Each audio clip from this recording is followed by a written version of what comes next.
Bonjour Benoît Apparu. Bonjour. Et voilà, le débat est sur la table. Faut-il légaliser le cannabis en France? Un ministre en exercice, Jean-Marie Le Guen, chargé des relations avec le Parlement, souhaite que le PS ouvre ce débat et propose de réfléchir aux moyens de mettre fin à une politique de prohibition. Il l'a dit chez nos amis de BFM TV. Vous êtes d'accord avec lui? C'est une grosse blague. On est en train de débattre de l'avenir professionnel des jeunes et comme par hasard, on nous crée un petit dérivatif avec un bon vieux débat sur la dépénalisation du cannabis. Vous voulez dire quoi? C'est un écran de fumée? Ah, ça s'appelle un écran de fumée, effectivement. C'est une jolie blague, ça vaut des points, ça, j'imagine. Peut-être même un zapping. Mais c'est effectivement une bonne blague, un bel écran de fumée.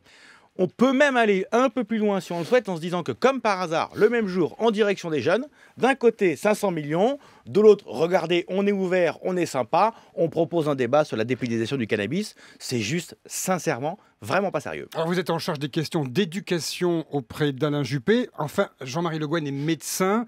Il pose un vrai problème. Il parle de la santé publique, de ce problème chez les jeunes, de cette contre-culture dans des quartiers où la loi est bafouée. Il prône une consommation privée encadrée. C'est quand même un vrai sujet sérieux. Mais personne ne vous dit pas que le sujet n'est pas sérieux et qu'il ne devra pas être posé à un moment ou un autre. Il me semble simplement qu'il faut savoir choisir ses moments. On est en train de débattre avec les jeunes depuis plusieurs semaines sur la question de l'emploi des jeunes. Ça ne se passe pas très bien, semble-t-il, pour le gouvernement. Et là encore, je me répète, comme par hasard, on voit arriver le jour où on a le plan de sortie de crise et 500 millions d'euros, le même jour, on a ce débat-là. C'est juste l'archétype du faux débat qui va faire pchit, qui est posé en 2 secondes pour faire plaisir aux jeunes. C'est tout. Et sans que ça fasse pchit, vous en pensez quoi? Sur le fond? Oui. Sur le fond, je ne vais pas me prononcer aujourd'hui pour les raisons que j'ai évoquées. Mais moi, j'ai aucun problème à ce qu'on ait des débats. Je serais contre la dépénalisation, mais tous les débats sont légitimes, sont ouverts. Et heureusement qu'il n'y a pas de tabou en France et qu'on puisse débattre de ce type de questions-là. Mais très sincèrement, se moquer des jeunes comme on le fait aujourd'hui, allez, un beau chèque pour vous taire, un bon petit débat sur le cannabis pour vous taire, et hop, on plie le dossier. C'est pas sérieux. Vous avez déjà essayé le cannabis, Benoît Apparu? Il y a longtemps, oui. Vous avez essayé? Ben voilà. Oui. Non mais C'est tout. Jean-François? Oui, bon, d'accord. Voilà, c'est fait ça. Et le plan à 500 millions d'euros pour favoriser l'insertion professionnelle des jeunes, est-ce que vous auriez fait de même, vous? Non. Non, parce que l'époque qui consiste à faire des chèques pour les jeunes, qu'ils paieront eux-mêmes d'ailleurs, puisque ça va aggraver le déficit, c'est donc eux-mêmes qui paieront l'endettement dont ils vont bénéficier aujourd'hui. Ce plan-là, c'est l'archétype des politiques à l'ancienne.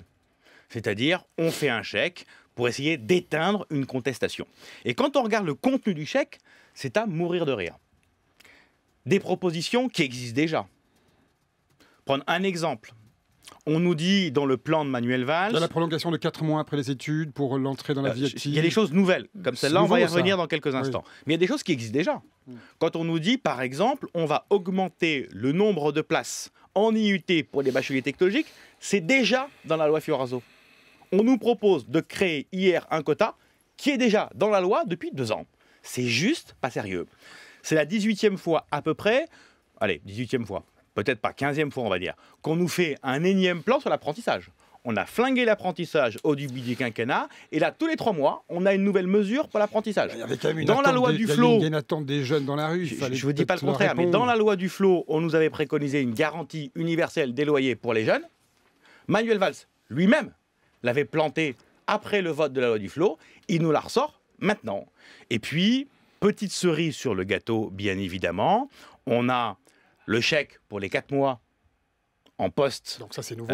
C'est nouveau. On a effectivement la généralisation de la garantie jeune, qui n'est pas dans les 500 millions, qui va coûter entre 1 milliard et 1,5 milliard, grosso modo. Donc ça fait un total de 2 milliards pour éteindre une contestation.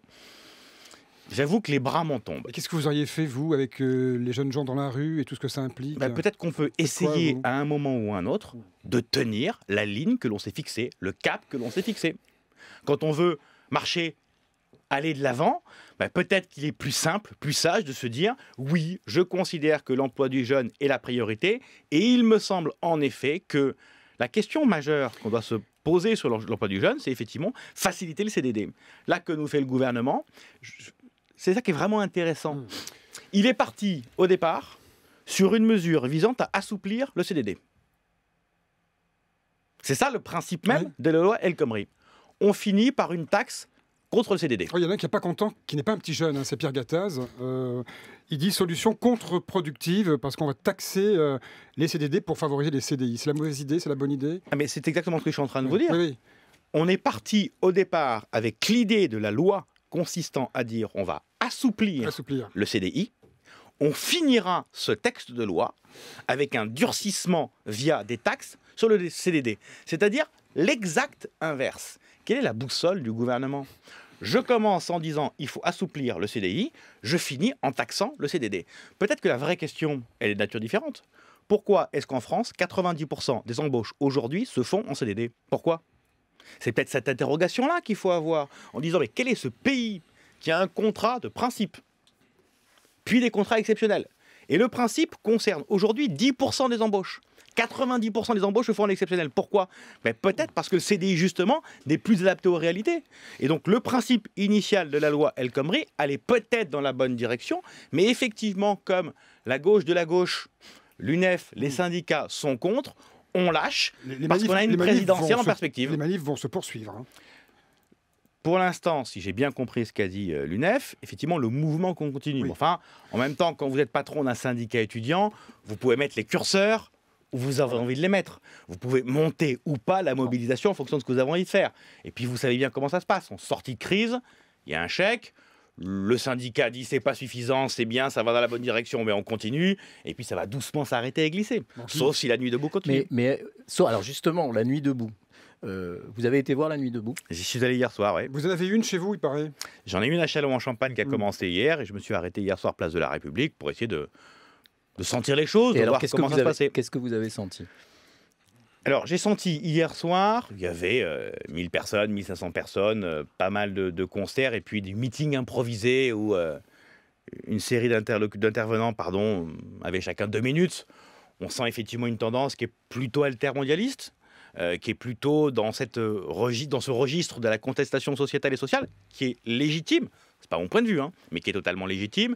Et donc, on sent c'est anarcho, écolo, gaucho, je ne sais pas comment le prononcer, mais c'est pas péjoratif quand je le dis, bien évidemment. C'est pas ma tasse de thé, mais c'est pas péjoratif. Mais voilà, on est dans cette mouvance-là, qui est une contestation globale de l'organisation de la société. Vous comprenez Anne Hidalgo, la maire de Paris, qui commence à s'irriter de la privatisation de la place de la République? Évidemment, à partir du moment où effectivement ceux qui sont à l'origine de ce type de mouvement-là prônent évidemment la liberté, l'égalité, mais privatisent une place, je peux comprendre qu'effectivement il y a une forme de contradiction et que ça agace la mairie de Paris.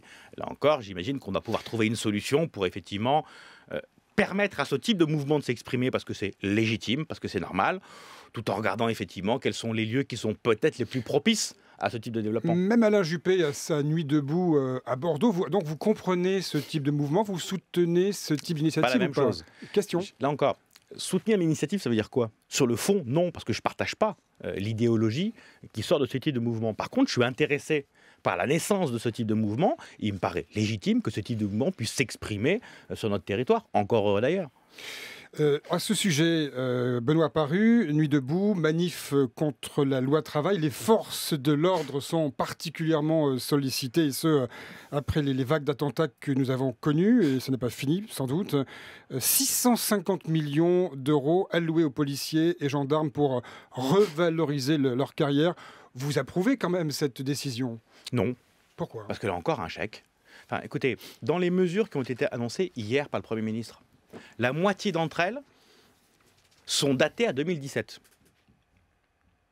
Et donc, tout ce qui coûte de l'argent, c'est comme par hasard, hop, pour 2017. Qu'en est-il de la rémunération dont vous parlez? Hop, pareil, 2017. Qu'en est-il de la garantie jeune dont on vient de parler à l'instant? 1,5 milliard, hop, pareil, 2017. Là encore, si le gouvernement croit en ces mesures, mais pourquoi est-ce qu'il ne les applique pas tout de suite?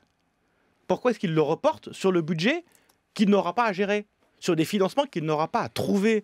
Là encore, essayons d'avoir des politiques publiques et des politiques qui soient sérieuses. Ça veut dire quoi qu'en cas qui ne reportent pas d'alternance, sur l'avenir. En cas d'alternance, on peut imaginer, je ne sais pas, moi, au hasard, Alain Juppé président, il reviendrait sur sur ce type de décision? Alors, sur les mesures salariales, vous ne pouvez pas revenir parce que vous ne pouvez pas baisser le salaire de quelqu'un. Donc, sur les mesures salariales, ce sera réglé. Par contre, effectivement, sur un certain nombre de mesures qu'on vient d'évoquer, la garantie jeune par exemple, oui, il faudra revenir dessus. Et c'est là où, sincèrement, de la part du gouvernement, c'est pas bien. Soit il assume sa politique et à ce moment, il fait le chèque tout de suite. Mais là, qu'est-ce qu'il fait? Il reporte la décision sur le gouvernement ultérieur, qui aura donc deux solutions, soit effectivement payer, soit revenir en arrière et donc avoir le mauvais rôle.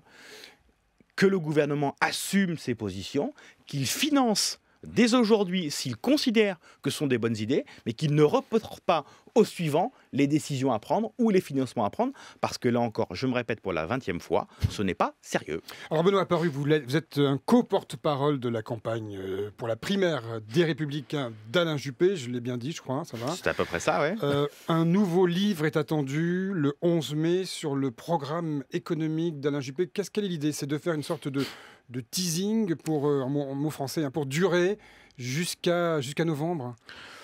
L'idée, c'est de se dire que... Il y aura combien de livres au total? Au total, il y aura 4 livres, plus un 5e qui résumera l'ensemble des préconisations. Tu résumeras les 4? C'est guerre et paix. Non. Guerre et paix. C'est guerre et paix. Il y en aura effectivement... pour être plus sérieux, il y a effectivement 4 livres prévus. Il y aura un coffret à la fin pour Noël? Il y aura 4 livres prévus et c'est promis, on vous fera un coffret spécialement pour vous, Jean-François Aquili, et on vous le dédicacera à Noël avec un joli ruban autour. Je suis jaloux. Au-delà, mais c'est promis, il y en aura un aussi pour Guy Merenbaum. Donc, quelle est l'idée? Notre idée, c'est de se dire qu'effectivement, on n'a pas souhaité, Alain Juppé n'a pas souhaité avoir un programme qui soit présenté globalement un jour où on met tout sur la table. On a souhaité séquencer les choses, tout simplement parce qu'une campagne électorale pour faire durer la campagne, c'est ça? Parce qu'il faut tenir effectivement pendant 2 ans de campagne électorale, c'est long. Donc on a effectivement séquencé les choses. Qui plus est, pour chacun des sujets, on a souhaité préparer lourdement, massivement les sujets pour effectivement aller très en profondeur. Raison pour laquelle on est sorti par un bouquin. Pour éviter quoi? Enfin, par plusieurs bouquins, pour éviter quoi? Pour éviter un truc assez traditionnel en France. Je fais un bouquin de 250 pages, je traite 25 sujets dedans, 10 pages par sujet. Vous parlez de et donc François on va Fillon, jamais, pas spécialement, on va jamais en profondeur et on va jamais dans la précision des préconisations que l'on fait. Enfin, il faut quand même être lu. Est-ce que tout le monde a vraiment acheté les 4 bouquins d'Alain Juppé, sincèrement, plus le 5e à venir? Pour l'instant, le premier... sur l'éducation, c'est vendu, je dis bien vendu, je ne parle pas des tirages, vendu à 29 000 exemplaires. Ça dépend qui les achète. Le deuxième, c'est vendu à 42 000 exemplaires. Ça semble des chiffres tout à fait corrects quand on regarde les éditions politiques traditionnelles qui sont plutôt à 3-4 000 exemplaires. C'est pas ce que vous dirait Nicolas Sarkozy à propos de son livre. Hein. Là, par contre, lui, c'est 100 000 et quelques, donc effectivement, c'est encore un autre niveau que le nôtre. Mais pour l'instant, ça se vend plutôt bien. Et puis au-delà de la vente du bouquin, on en parle dans les journaux, preuve en est. Il y a, nous, la capacité qu'on a d'en faire des résumés pour effectivement le mettre à disposition d'un certain nombre d'internautes, par exemple, pour diffuser notre programme. Et puis surtout, quel est l'avantage de l'écrit? L'écrit, ça reste. Ça vous oblige à poser une pensée. Ça vous oblige à être crédible sur vos préconisations pour effectivement être sérieux. Quelques secondes encore, Benoît Apparu, vous avez hâte que Nicolas Sarkozy descende dans l'arène pour que la bataille démarre? Pas hâte spécifiquement, la bataille démarrera au moment où elle doit démarrer, c'est-à-dire en septembre. Avant, ça sert à rien, après, ce sera trop tard.